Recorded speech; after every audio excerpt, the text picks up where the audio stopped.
Magandang hapon mga kaparing bombetan. Dito na naman ang isang bagong araw. Guys, pasensya na kayo at ngayon lang ako nakapag-vlog. At ako'y medyo busy. So guys, ano nga pala, yung tatandaan nyo yung anak ni Taguro na naiwan dito na 4 na lang. So guys, yung isa nun napunta kay paring Otek. So, yung 3 naman guys, so bali nakuha na ng taga Aurora na si Mrs. Karen Coderias. Siya palang kumuha ng 3 guys, bound to Kuangi, Aurora yon. So guys, na-sold out na yung anak ni Taguro at yung isang kamuasin natin na hen.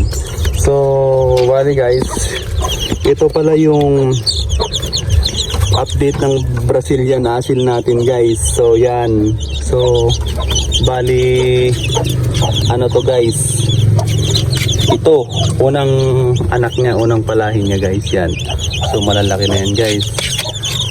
Na hatch to nung February 2. Yan.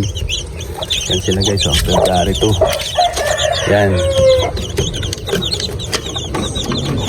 So ang ama niyan guys, si Taguro. So ito na nga pala yung hen natin na guys na nagbi-breed na naman tayo. Yan. Yan oh. Ayan yung natin guys na partner niya, si Shamu din to guys. Yan. Yan, bata pa to guys. Oh, kita mo naman. Yan. Malaki yan guys. So si Taguro guys, pinagpahinga muna natin. Ayan guys, si Taguro. Ayan. So guys, nakikita nyo ba tong limber na to na pinagkulong ko yung Taguro? So DIY yan guys, ginawa ko lang po siya kahapon. Ako'y naglibang-libang, ginawa ko kahapon guys. Yan.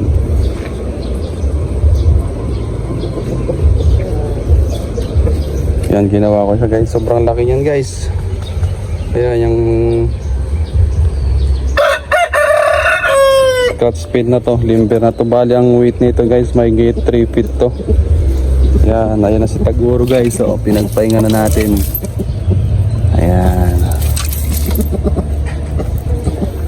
Ito naman yung future busy natin guys. Gumawa rin ako ng bali, 2 ginawa ko guys. Yan. Tsaka yun, magkaibang design guys. So tingnan ko lang kung anong mas maganda na design. So para sa akin goods naman silang parehas. So guys, ito nga pala yung future busy natin. Kaya pasensya na kayo guys at tignan nyo yung mukha niya at puro bangag-bangag. Gawa kasi guys is nakawala to dun sa may limber ko na green. So tinira niya yung guys, yung ihaw-ihaw line natin doon. Nagbakagan sila. Ayan. So nagpapagaling yan guys.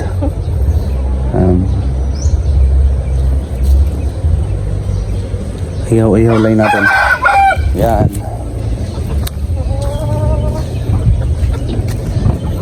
So andito guys yung natin. Bali nga pala guys, yung tatandaan nyo pa ba yung baby ko na naglilimlim dito? So wala na guys. So nag-hatch na siya. Bali ito guys yung napisa sa kanya. So thanks God at napakarami guys. Yan. So dami. 20 yan guys. 20 peraso. So 21 yan guys.